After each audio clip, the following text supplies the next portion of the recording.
इमाम Khomeini memorial trust Kargil के जवानान ने गरीबों और मोहताजों में कपड़े तकसीम करने का अमल आज किया। बरसों नाले से शुरू किया है। बसीज इमाम के उन रजाकारों के दो गिरोह ने ईचू, शरगंडी, तकेत, पंगवार, बरोक और दीगर दूर दराज इलाकों में गए और एक 76 कुंबों के 660 लोगों तक मलबूसात पहुंचाए। बसीज इमाम वाले पिछले 10 सालों से ये कार खैर अंजाम दे रहे हैं ताकि सर्दियों की ठंड रातों में गरीब आवाम को चैन की नींद सो सकें। इसके अलावा बसीज इमाम ने दूसरे इंतज़ाम भी कराए हैं जहां कोई भी शख्स मलबूसात ला के रख सकता है ताकि ज़रूरतमंद वहां से वो उठा सकें।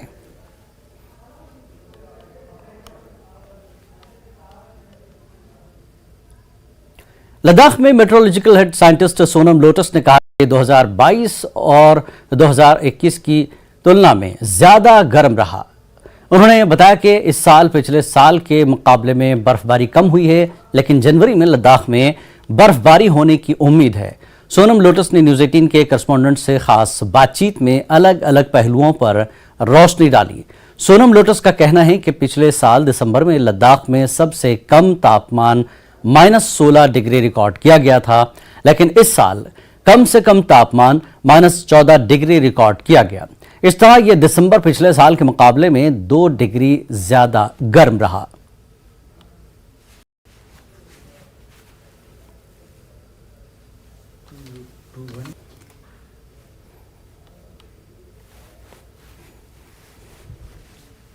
न्यूज़ 18 के जम्मू कश्मीर, लद्दाख, हिमाचल के सभी व्यूअर को जुले और नमस्कार। तो मेट्रोलॉजिकल डिपार्टमेंट ने प्रिडिक्शन लगाया कि लद्दाख में स्नोफॉल होगा और कुछ जगह पर स्नोफॉल हो भी रहा है। तो जैसे कि आपको पता है कि यहाँ काफ़ी ठंड भी रहता है। तो वेदर के बारे में जानकारी लेने के लिए हमारे साथ सोनम लोटस जी, साइंटिस्ट जो मेट्रोलॉजिकल के हेड है यहाँ। सर, हमारे साथ जुड़ने के लिए बहुत बहुत शुक्रिया। हाँ, शुक्रिया जी। तो जो आजकल स्नो हो रहा है कहीं कहीं जगह पर, तो आप लोगों ने काफ़ी देर पहले प्रेडिक्शन लगाया था। जी शुक्रिया। हमने भारत मौसम विभाग ने या मेट्रोलॉजी लद्दाख के लिए मेट्रोलॉजी का सेंटर ले, हिमाचल के लिए मेट्रोलॉजी का सेंटर शिमला और इसी तरह लद्दाख के जम्मू कश्मीर के लिए मेट्रोलॉजी का सेंटर श्रीनगर हमने पहले वेदर प्रेडिक्शन की थी कि वेस्टर्न डिस्टर्बेंस के कारण 29 और 30 के दरमियान, 29 की शाम और 30 के दरमियान जम्मू कश्मीर और लद्दाख में अच्छी बारिश या मैदानी इलाकों में बारिश और पहाड़ी इलाकों में अच्छी बारिश होने का, बर्फ़ होने का संभावना था।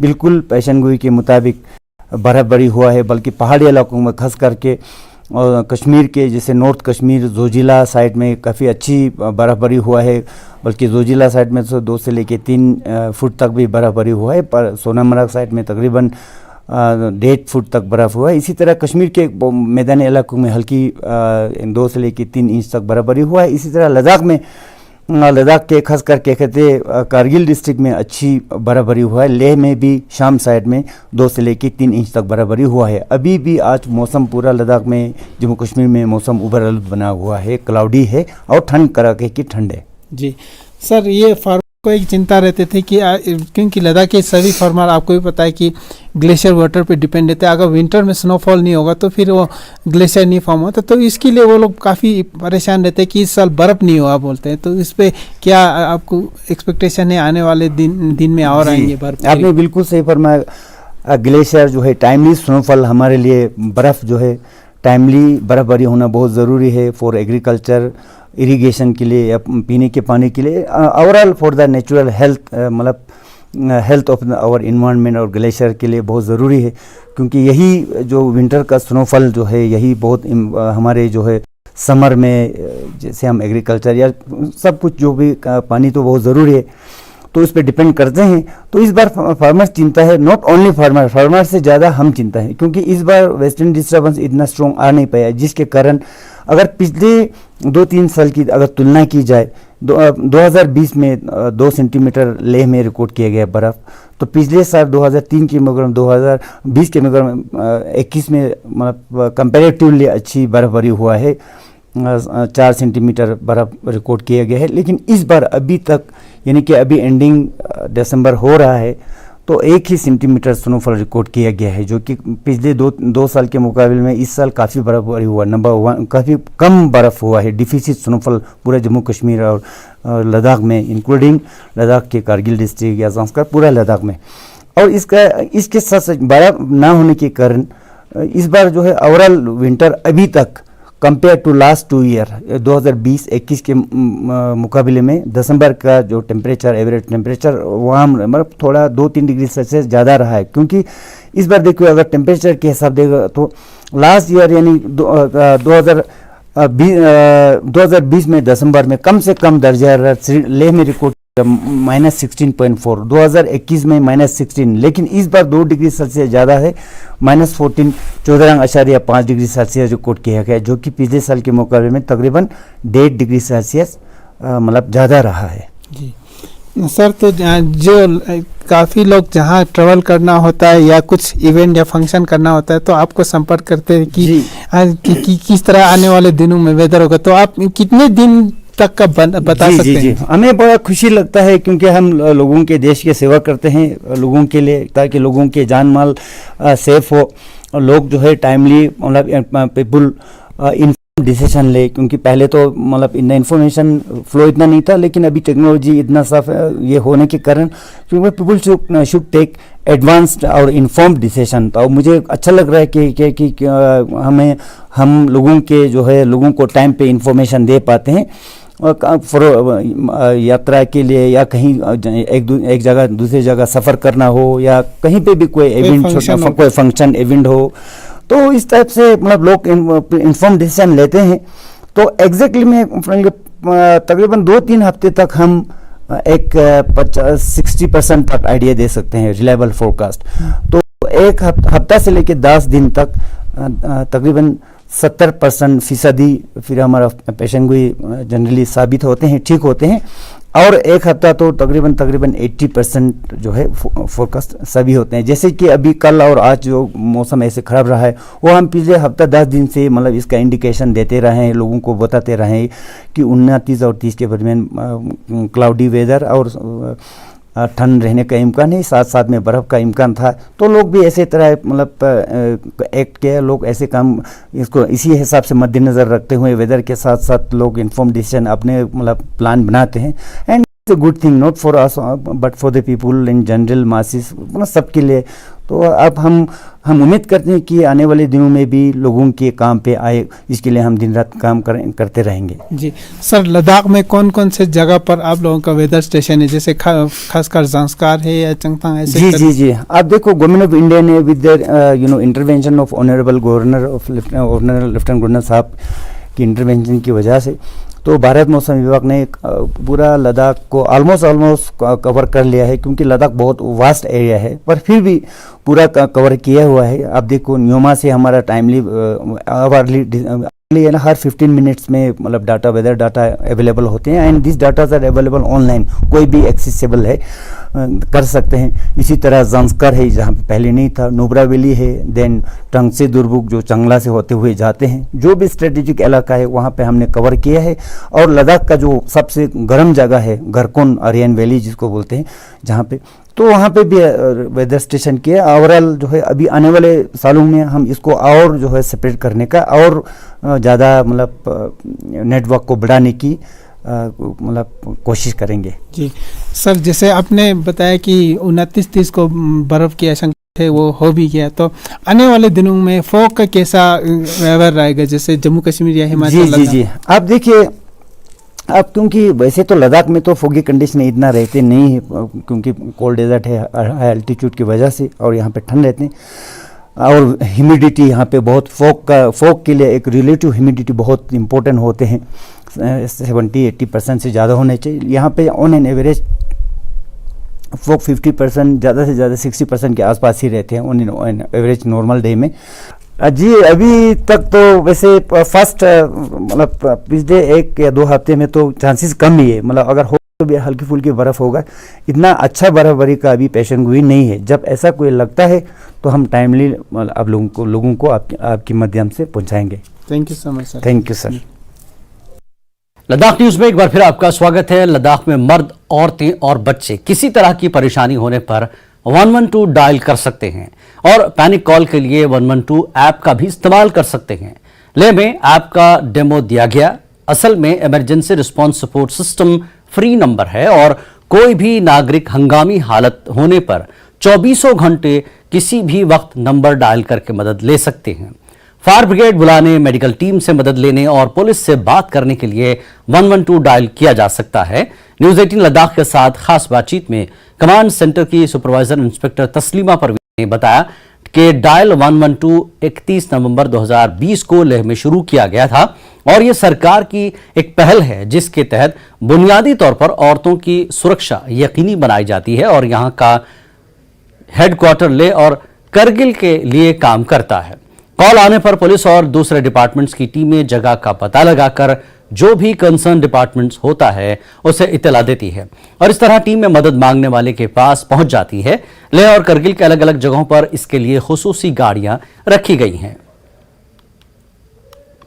इमरजेंसी के टाइम जैसे कि एम्बुलेंस सेवा, पुलिस सेवा या फायर ब्रिगेड सेवा हम मदद के लिए बुला सकते हैं। तो इसी बारे में हमारे साथ जुड़े हैं command centre supervisor madam Taslima Parveen ji. तो मैम आपका बहुत बहुत शुक्रिया हमारे साथ जुड़ने के लिए। तो मैम ये डायल 112 क्या है? तो 112 जो है ये एक pan India single emergency number है जो मतलब जो भी कोई भी प्रॉब्लम होगा, कोई भी डिस्ट्रेस होगा, जो भी होगा तो उसमें 112 दबाने से आपको हेल्प मिल जाता है यहाँ से। तो ये 112 जो है ये लद्दाख में 31 नवंबर 2020 को ये यहाँ लॉन्च हुआ था। तो ये इस बिना पर यहाँ पे लॉन्च हुआ था क्योंकि 2012 में जो निर्भया कांड केस हुआ था उसके बाद वुमेन्स सेफ्टी के लिए, तो वुमेन्स के हेल्प के लिए तो ये 112 जो है वो गवर्नमेंट ऑफ MHA ने ये लॉन्च किया है। तो कोई भी मतलब कोई भी डिस्ट्रेस में होगा, कोई भी प्रॉब्लम होगा, कोई भी परेशानी होगा, अगर किसी को कोई जाते हुए रास्ता नहीं नज़र आता है या उस वक़्त आप हमें कॉल कर सकते हैं कि 112 को कि हमें यहाँ का रास्ता पता नहीं है। तो वो उसके लिए भी हम ये मतलब यहाँ से सर्विस देते हैं। बाकी वुमेंस के रिलेटेड तो ये बना है क्योंकि डोमेस्टिक वायलेंस जो होता है, जैसे किसी को मतलब वुमेंस जो घर में होता है, हस्बैंड शराब पी के आता है, उसको मारपीट करता है या उसके साथ वायलेंस होता है, तो उस सूरत में वो पैनिक बटन भी दबा सकते हैं कि साइड में जो मोबाइल के एक साइड में वो एक बटन होता है, उसको दबाने से ये हमें कॉल यहाँ लैंड हो जाता है 112 को, जिससे हम उसका लोकेशन देख के हम उसको पता करके हम यहाँ से टीम भेज देते हैं 112 की। क्योंकि हमारे हर जुरिस्डिक्शन में हमारा एक व्हीकल के साथ एक टीम होता है जिसमें हमारा ये MDT लगा हुआ है और MDT पे हम मैसेज भेज देते हैं कि फलाने जगह पे ये हुआ है तो आप वहाँ जाके देख लो। फिर वो वहीं से निकल जाता है क्योंकि जुरिस्डिक्शन के अंदर होने की वजह से गाड़ी जो है वो 5-10 मिनट में पहुँच जाता है लोकेशन पे, तो वहाँ उनको हेल्प कर देते हैं। तो मैम अगर हम बात करें तो एक साल का कॉल रिकॉर्ड्स की जनवरी से लेके अभी तक जो दिसंबर का है मैम, तो अभी तक कितने आए हैं कॉल रिकॉर्ड्स और किस तरह आए हैं मैम? जी ये 1 जनवरी 2022 से मैं कल दिसंबर की यही 25 दिसंबर तक हमारे यहाँ 22,358 कॉल्स आए हैं। तो जिसमें एक्सीडेंट केस ज़्यादा आया है, जैसे रोड एक्सीडेंट होता है, गाड़ियाँ कहीं एक्सीडेंट होकर पड़ा होता है तो उस वक़्त हमें कॉल आता है। तो वो रोड एक्सीडेंट जो है 149 केसेस आए हैं और क्राइम अगेंस्ट वुमेन्स भी आता है, जैसे डोमेस्टिक वायलेंस होता है, जैसे कहीं छेड़छाड़ होता है, कोई भी होता है तो वो 24 केसेस हमारे पास आया है। और ड्रंक केस में भी आते हैं 30 केसेस आए हैं और कहीं आग लग जाता है, फायर केसेस होता है तो उसमें हमें फायर का भी ज़्यादा आया है, 62 केसेस आया है विद इन इस 1 ईयर में। तो ट्रैफिक रिलेटेड भी आता है, कहीं पे कोई रास्ता मतलब बंद पड़ा होता है, गाड़ी वहाँ पे खड़ा होता है तो जिसकी वजह से रास्ता बंद होता है तो उस सूरत में भी कॉल आते हैं। तो फिर हमारे यहाँ MDT को हम कॉल करते हैं तो वो वहाँ से जाके वो रोड जो है क्लियर करता है। इस तरह का भी केसेस आते हैं।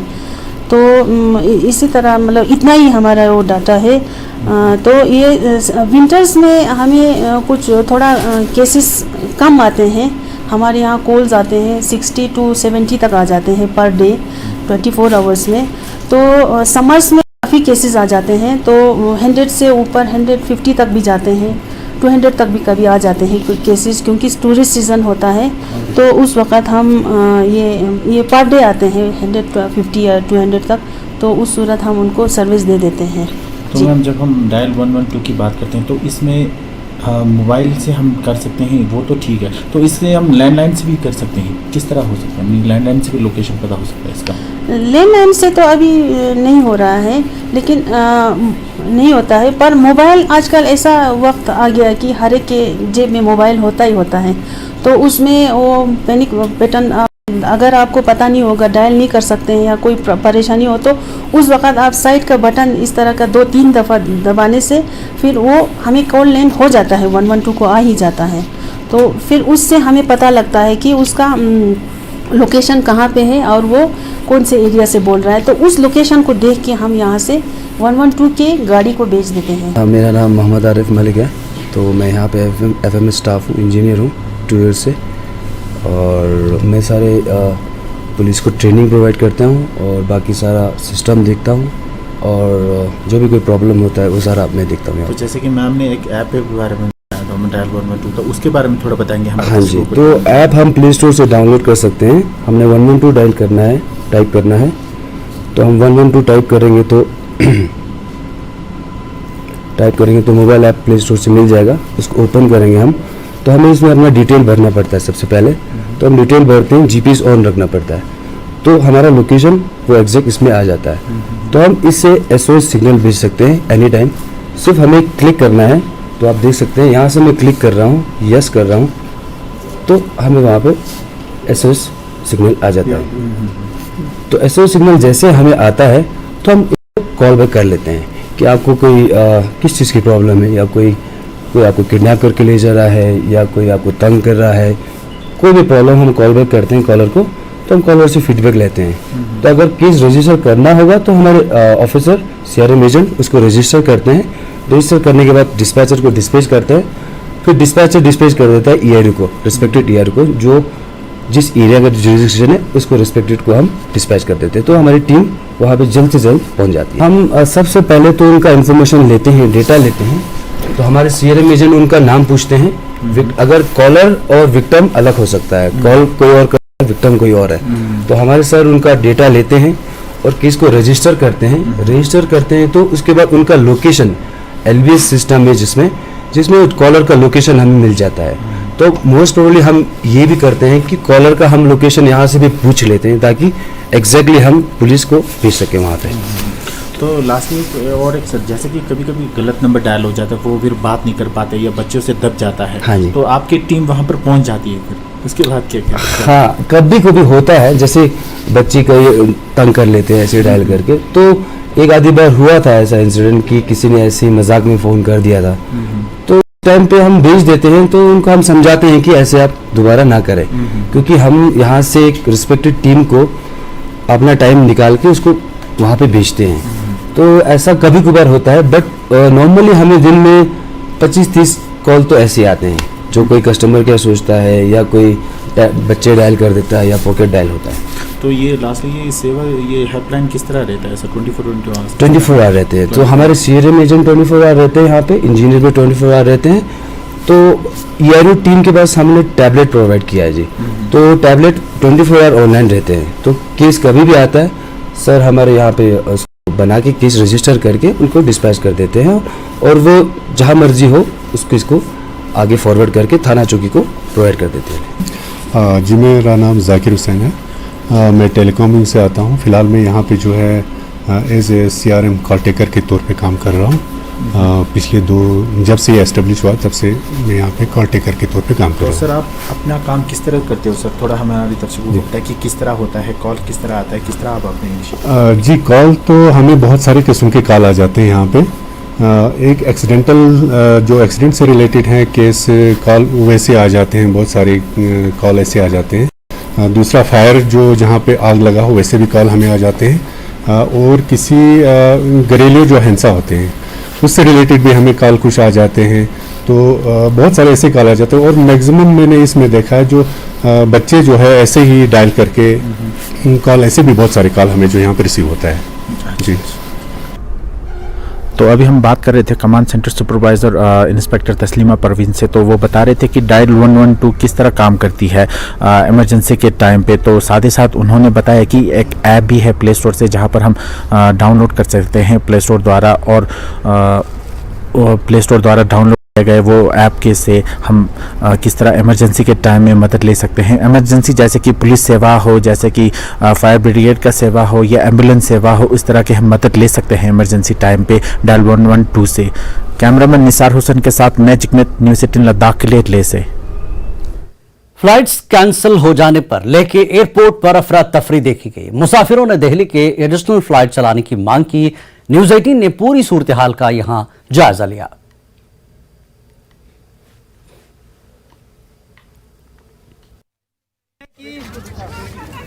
इस वक्त हम खड़े हैं खुशो बकुला रिमोचो एयरपोर्ट में, जहां कुछ पैसेंजर है उनके इश्यूज है और वो इस इश्यूज को बोल रहे हैं कि कुछ फ्लाइट का इश्यूज है कैंसिलेशन का। तो इसी विषय में हमारे साथ बात करने के लिए जुड़े हैं। तो सर क्या है इश्यूज? सर इशू तो कोई भी नहीं, मौसम भी बिल्कुल एकदम साफ है, कोई इशू नहीं है। जो कल मौसम खराब था उसको जितने पैसेंजर हो उनको तो भेज दिए गए हैं। हमारे ना टिक मैसेज आया ना कुछ भी आया हमारा।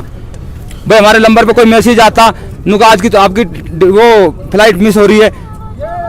ये कहाँ से फ्लाइट थी? ये लेह से दिल्ली के लिए। कौन सी फ्लाइट थी? ये 1:10 पे गो इंडिया, इंडिगो। हाँ इंडिगो। कितने पैसेंजर आज के मुझे लगा कोई 100 के करीब पैसेंजर हैं। नहीं, क्या कह रहे हैं आप कंसर्न डिपार्टमेंट, क्या कह रहे हैं? वो बोल रहे हैं मैनेजर बात करने के लिए आ नहीं रहा। नहीं तो फिर किस वजह से कैंसिलेशन हुआ है? वो बता ही नहीं रही ना। कोई भी बात आके बताएं तो उसके बाद ही तो पता लगेगा। कोई लेकिन बता ही नहीं रहा आगे।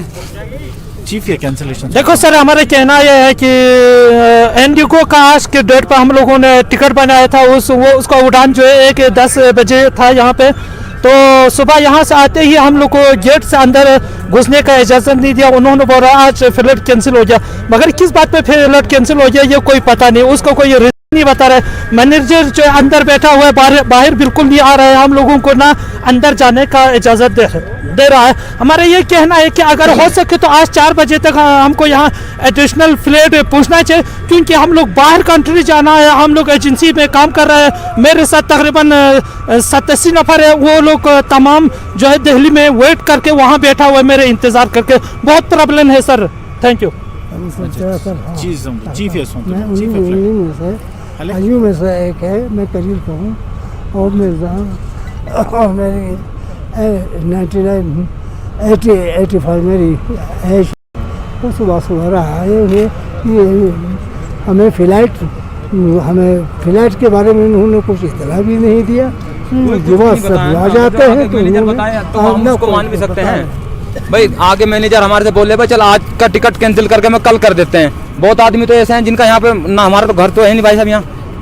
भाई हम दिल्ली के रहने वाले। तो इंडिगो फ्लाइट थी आज आप? हाँ इंडिगो फ्लाइट थी 1:10 पे सर। उड़ी है फ्लाइट, वो ऑनलाइन दिखाई है, सारी चीज़ दिखाई है, लेकिन हमारा टिकट कैंसिल हो गया तुम्हारा टिकट। अच्छा, तो ये थे कुछ पैसेंजर जिन्होंने हमसे बात की और यही कह रहे हैं कि जब इनकी फ़्लाइट 1:10 बजे की थी दिल्ली की इंडिगो फ्लाइट में, तो जब ये आए बिना वजह उन्होंने कैंसिल कर दिया। तो साथ ही साथ आपको ये भी बताते चलो कि हमने कोशिश की मैनेजर से बात करने के लिए, मगर वो कैमरे पे आने पे उन्होंने मना कर दिया है। कैमरामैन निसार हुसैन के साथ मैं जिकमत, न्यूज़ 18 लद्दाख के लिए से। करगिल के द्रास में कल रात सबसे सर्द तरीन रात रिकॉर्ड की गई। दुनिया की दूसरी सर्द तरीन जगह द्रास में सर्दी अपना रंग दिखा रही है। यहां -23.7 डिग्री तक पारा गिर गया है, जबकि वादी मुश्को और मीनामर्ग में -26 डिग्री तक पारा गिरा। सख्त सर्दी और बर्फबारी के बावजूद कौमी शाहराह खुली हुई है। इतनी सर्दी है कि सड़कें जम चुकी हैं। यहां बच्चे सड़क पर स्केटिंग करते देखे गए। इतनी सर्दी के बावजूद मामूल का काम कर रहे हैं लोग और सामान जम जाने के बावजूद बाजारों में चहल पहल देखी गई। श्रीनगर द्रास कौमी शाहराह पर गाड़ियों की आमद रफ्त जारी है और आज भी हर किस्म की ताज़ा सब्जी और फल दस्तियाब है, जिस पर लोग यूटी एडमिनिस्ट्रेशन का शुक्रिया अदा कर रहे हैं। जानते हैं कि कल यहाँ हल्की सी बर्फबारी हो गई 8 से 9 इंच बर्फ की वजह से।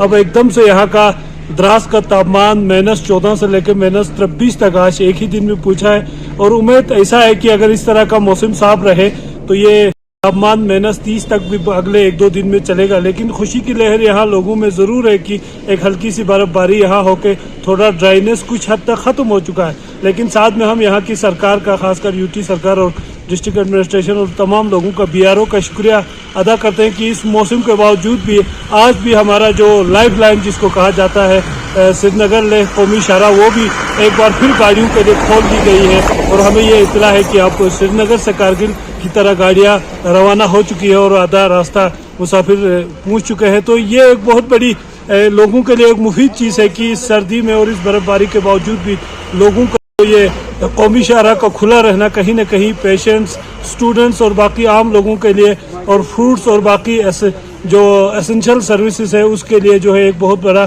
कारआमद साबित हो रहा है। इसके लिए हम यहाँ की यूटी सरकार का भी काफ़ी मशकूर है, जिन्होंने रात दिन यहाँ पे मेहनत की है। -30 में चल रहा है इस वक्त टेम्परेचर, मगर फिर भी ये सीज़न है बर्फ़ का, क्योंकि बर्फ़ तो इस वक्त ज़्यादा आना भी चाहिए। लोगों की ख्वाहिश भी है, लोगों की यही चाहत भी है कि बर्फ़ ज़्यादा आ जाए ताकि गर्मियों में जो है पानी का स्टॉक हो जाए। इसलिए लोगों का यही कामना है। अभी हाल ही में 6 इंच यहाँ पर बर्फ़ पड़ गया। लोग चाहते हैं कि ज़्यादा से ज़्यादा बर्फ़ हो जाए इस विंटर में। विंटर तो पहले की निस्बत में इस वक्त अभी बहुत से जगहों से कनेक्टिविटीज़ रहते हैं पहले की निस्बत में। उसके अलावा आजकल जो है विंटर में गेम्स एंड स्पोर्ट्स भी ज़्यादा ये होते हैं, मॉडर्न गेम्स जैसे स्नो स्कीइंग, आइस हॉकिंग, उसके अलावा बहुत से एक्टिविटीज़ होते हैं, मगर पहले की निस्बत में काफ़ी। लद्दाख न्यूज़ में फिलहाल इतना ही। नमस्कार। This is News 18 Network. You are watching News 18 Jammu, Kashmir, Ladakh, Himachal.